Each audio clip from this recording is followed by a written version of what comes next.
It's the last episode for the year 2019, and we'll talk about what I do around the holidays and about titling your photos and why it's a good idea to use titles at all. This is Tips from the Top Floor, episode 888 for the last week of 2019. Tips from the top floor, tips from the top, alright, from the top floor. Hey, hello, and welcome. Happy holidays, everyone. Whatever you celebrate, happy holidays. I'm recording this on Christmas Day. Yep, it's kind of a last episode of the year kind of thing. Oh my God, it's been a busy few weeks coming up to this point, and honestly, Christmas Day is the first day I kind of can lean back and take some time. I'm gonna pick up my friend Andres from the airport later today. It's actually at night, and yeah, I'm also getting ready for the Chaos Communication Congress. Not very photography related, but then it is on some level. This is from the 27th to the 30th of December, and it's honestly one of my favorite things to do around this time of year.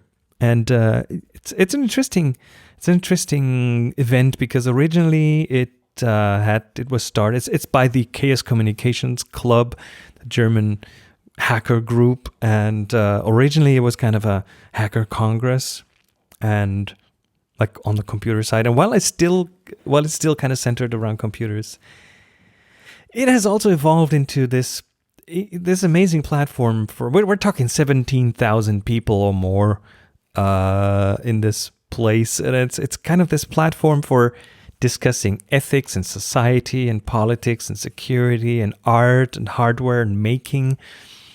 4 days long, and that's kind of my people. There's lots of talks and there's lots of action, lots of people showing things, explaining things. You can learn a lot, and yeah, it's just, honestly, that's my holiday thing. Also, there's not a lot of photography going on there because privacy is kind of a key element of the Congress as well. But that's what I'll be doing. I will also do a listener meeting while there. So if you should be at the Congress yourself, then keep an eye on my Twitter account at Chris Marquardt, Chris Marquardt. I would love to meet you there. Also, big thanks to the new patrons. Let's welcome on board Amy, Tobias, Robert, Gilles, Mark, and Bernard. And also thanks Terry and Scott. You know why. I'm very grateful for your support. Thank you very much. So it is picture taking time. Yeah, and I like that a lot of you are playing along. This is the time when I ask you to pick up your camera and do something. Ideally, you pause the podcast for 10 minutes, do this, and have your photography for the day under the belt, and you might have learned something. So yeah, this week's mini assignment, as you know, we do these on every episode now, and we're going by the alphabet. So today is the letter D, and I feel like, you know what? I feel like this is Sesame Street. Today is the letter D. D as in darkroom. And no, it's not about film photography. Here's what this is about. There are things most photographers try to avoid. Some of us seem quite allergic to high ISOs because, I don't know, noise. I hear the word noise a lot around high ISOs. And many try to avoid slow shutter speeds because of motion blur. And here's what you do in this little assignment. You go into a room that doesn't have much light. A darkish room, and then you do photography there. So you have to change your camera settings, you have to open up the aperture, raise the ISO to numbers that you might be afraid of raising it to, shoot at a longer shutter speed than you would usually feel comfortable with. Maybe, I don't know, prop the camera up on something to keep it more still. And after you've taken the photo, post it on any social media you like, and let's see what you can come up with. And to be able to find the photos, use the official hashtags for the darkroom assignment. They are TFTTF, they are assignment and darkroom. Looking forward to seeing what you come up with. All right. Topic of the show is about titling photos. That sounds like a boring thing, but I think Sean, who wrote in, has a very valid question. He writes, "Hello, Chris. You recently said in your podcast that images should always be given a title. I thought that was interesting and wanted to ask, why do you feel this way? I'm curious because I recently stopped titling my photos. For one, thinking up a title usually just got in the way of sharing my work since I would fret over the perfect title. Second, I felt that adding a title might be instructing the viewer a little too much about what they should think when viewing the image. I thought that maybe they should fill in the blank for themselves. So yeah, interested to hear why you feel so strongly about it." All right, let's take this apart because if and how you go about titling a photo kind of depends on what you're trying to achieve. What do you want to get out of it? If you're presenting something creative, the title is an opportunity. I see it as an opportunity to provide context. It can provide a comment on the image, or you might add additional meaning to a subject. Now, if you're only storing stuff, if let's say you do scientific photography, then you might create a system based on, I don't know, the subject, the date, which makes it easier to find it on a big cluttered hard drive. I personally trust metadata and DAM's digital asset management for that. If you're optimizing images for SEO being search engine optimization, the title is important. Search engines use the title and the keywords in your headline and in the URL to improve the chances that people find your photo. So yeah, that's one of the short answers for why is the title something that helps. Again, I mean, if it's creative work, the title adds context, additional info, more meaning in some way or another. And we'll get to that point of, we'll get to your point of why that might be counterproductive too. So bear with me. It can help in a competitive environment. I mean, let's look at, I don't know, Unsplash, for example. People put photos on Unsplash, give them away. And if you search there, how do you search? You search by text. You put in a search term into the search box. And that text goes totally on the metadata. You want people to use your photo, but how do they find you? Yeah, not usually by image content.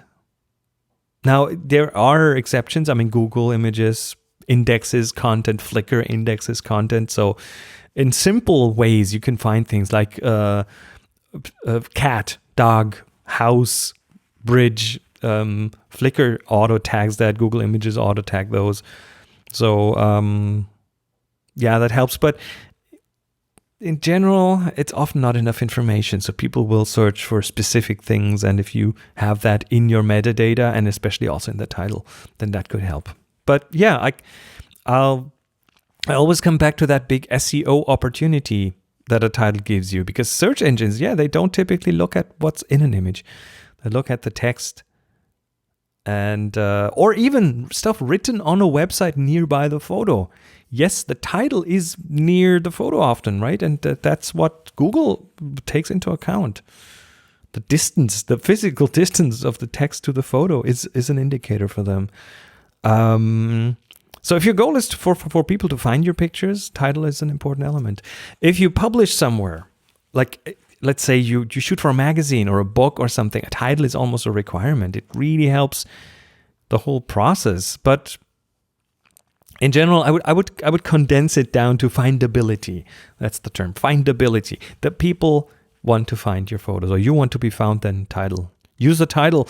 In stock photography, you want to sell something. That's another goal you might have with a photo. Tag it. Have tags in there. Have a title, because people, again, will search.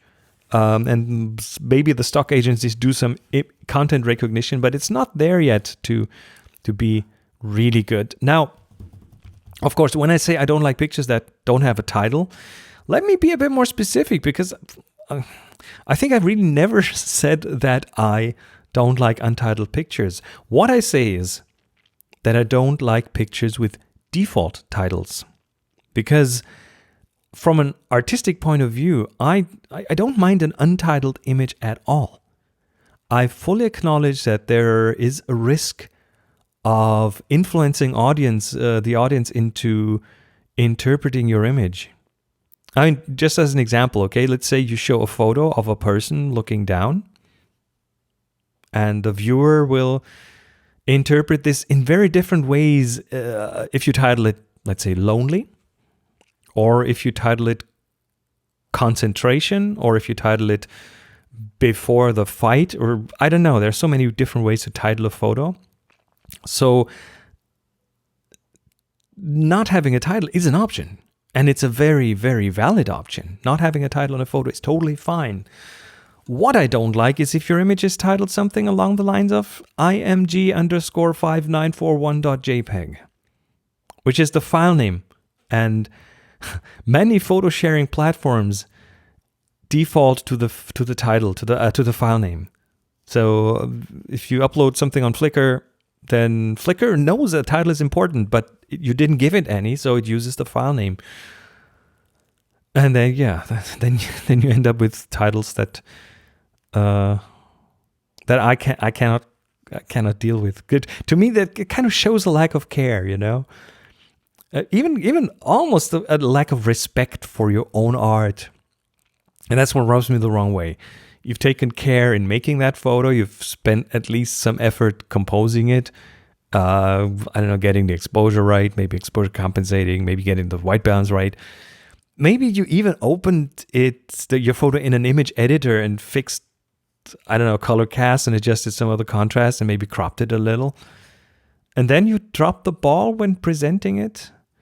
In my book, this is my opinion. You might have a totally different opinion, but in my book, presentation is as important as the photo itself.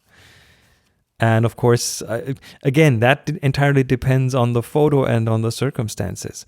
You can print a photo at the wrong resolution on a cheap office printer, and you can use a magnet to stick it to the fridge. That is totally fine, depending on the photo and the circumstance and the context. Or you could choose a nice paper, a really nice glossy photo paper, get a good print on that, maybe frame it and then choose the nicest place to hang it in the place you live, and pound a nail into the wall and hang it up there and present it. There's a huge spectrum, and nothing on that spectrum is wrong as long as you have a reason for doing it that way. Now, that's the physical world, but let's look at the digital world. Let's look at photo platforms. And on many of the platforms, you won't have much control over presentation unless it's something like, let's say, SmugMug, where you can choose the different templates to use. But let's look at Instagram. You cannot change their presentation. Flickr, not much control there. But what you have control over is the title, the caption, that kind of stuff. And leaving the photo on its file name default tells me you don't really value your own photography. And I think it's almost kind of sad. So in short, don't leave the default. If you don't want a title, then deliberately make that blank. And if the platform doesn't allow you to have a blank title, then call it untitled. I think that's kind of similar to when you open a book and there's an empty page and that is marked as such, and it says this page intentionally left blank, so there's no guesswork. Maybe that's along those lines.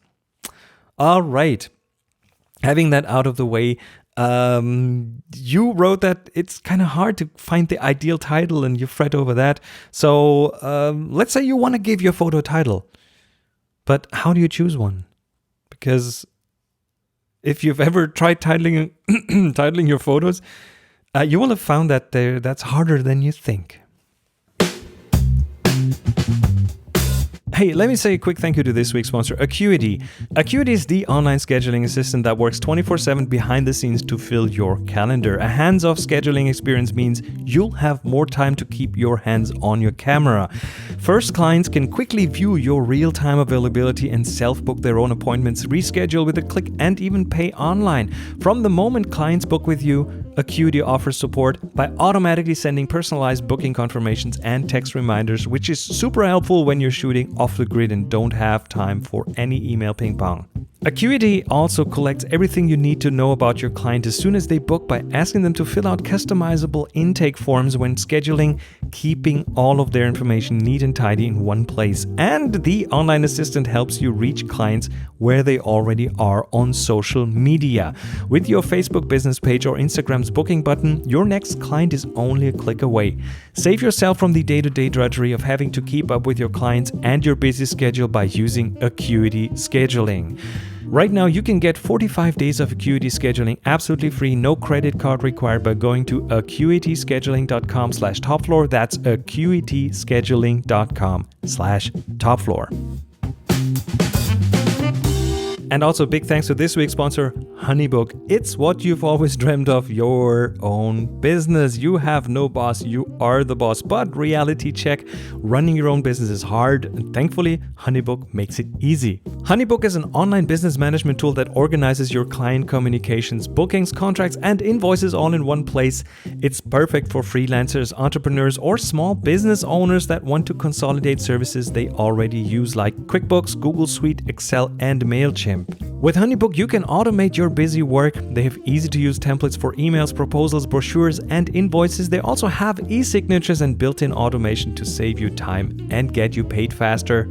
Simplify your to-do list and stay in control with HoneyBook. And right now, HoneyBook is offering you, the listeners of Tips from the Top Floor, 50% off when you visit honeybook.com/topfloor. Payment is flexible, and this promotion applies whether you pay monthly or annually. Go to honeybook.com/topfloor for 50% off your first year. That's honeybook.com/topfloor. And one last time, thanks to Masterclass for supporting this episode. Masterclass lets you learn from the best with exclusive access to online classes taught by masters of their craft. Of course, you can learn photography from Annie Leibovitz or storytelling from Neil Gaiman. With over 60 different instructors across tons of categories, there's literally something for everyone. The Masterclass app is accessible on your phone, web, or Apple TV, and each class is broken out into individual video lessons and downloadable materials, which you can explore at your own pace. The All Access Pass membership, charged annually, gives you unlimited access to over 60 classes and 200 hours of lessons taught by the world's best. What I personally like most is it's the breadth of topics they cover and how, from a master level, many things are helpful with your own craft. I mean, let's just look at the creative writing class by Margaret Atwood. That's knowledge that will help you your storytelling in photography. Or Werner Herzog or Martin Scorsese with their masterclasses on filmmaking. But even completely different stuff like learning cooking techniques from Thomas Keller. It's a good selection of topics with many great surprises. I highly recommend you check it out. Get unlimited access to every masterclass, and as a listener, you get 15% off the annual All Access Pass. Go to masterclass.com/topfloor. That's masterclass.com/topfloor for 15% off Masterclass. Okay, let's go back to titling photos, and let's talk about some of the strategies to title your photos, because again, I understand that this is a point of even anxiety for some people to get the perfect title. But yeah, don't fret too much over it. My personal strategy is to be descriptive. And that's probably the easiest one and the one that will have least influence on what people, how they interpret your photo. I often pick like the subject in a photo as the title. Examples: boy, seagull, smile, car. That's pretty neutral, I'd say. Or maybe the name of the person in the photo: Monica, Peter, and so on. And if there's something written in the photo, I often use that as a title. One photo I took of some graffiti is titled Innerd, INIRD, all uppercase. I have no idea what that means, but that's what the graffiti says. Yeah. So descriptive, that's my go-to. That's 95% of my photos are purely descriptive. And then if I don't know, if I take a picture of Peter and I've taken another picture of Peter, that might be Peter 2, Peter 3, Roman numeral 2, 3, 4, and so on. So yeah, that's how I roll. Sometimes I'll add an adjective instead of, I don't know, seagull, smile, or car. That could be white seagull, big smile, tiny car. Adds a bit more to the description, some extra information. Or, I don't know, maybe I use a verb, to walk, swim, glide. That kind of diverts the attention, the viewer's attention away from the subject towards an action. And sometimes if I want to anchor a photo in a specific culture, it is sometimes helpful to use an idiom or maybe even some well-known or even lesser-known song title. Think like a shot of your kid's soccer team cheering after a goal, and you title that "We Are the Champions." I mean, it's kind of cheap, but it's also adds something, a cultural reference, a cultural context to it. Or a photo of a red London phone booth, London calling. Or you want to deliberately mix cultures and create a contrast. There's a photo of the stairs, the 365 stairs up to the Swayambhunath monkey temple in Kathmandu. And how about using the title Stairway to Heaven for that? Or again, use untitled as the title. Just please don't leave the title on img_1234.jpg.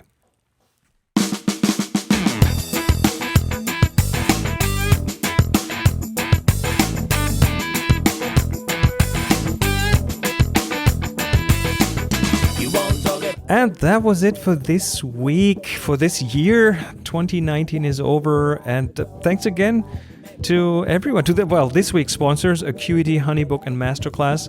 This was also the last episode with official sponsors.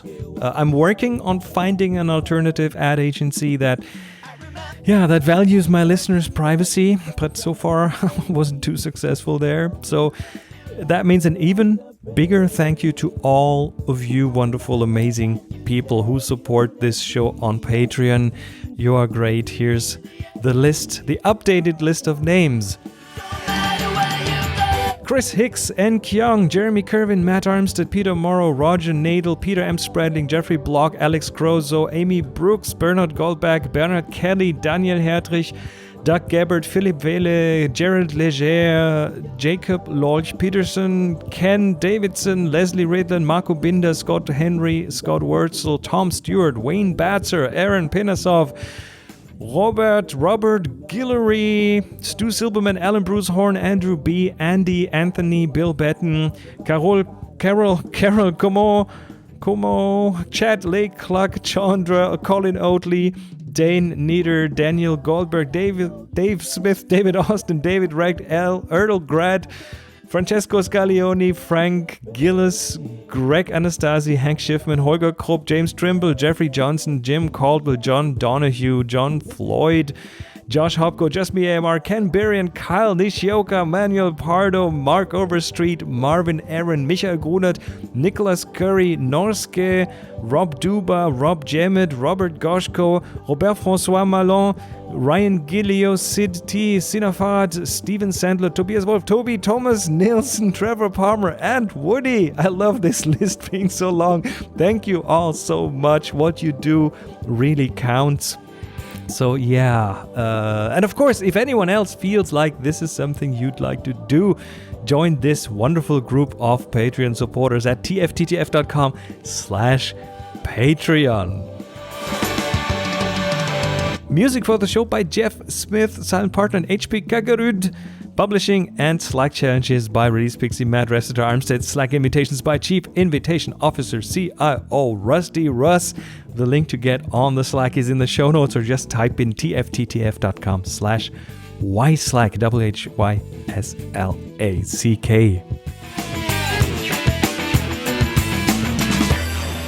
My name is Chris Marquardt. You'll find me on social media at Chris MARQUARDT.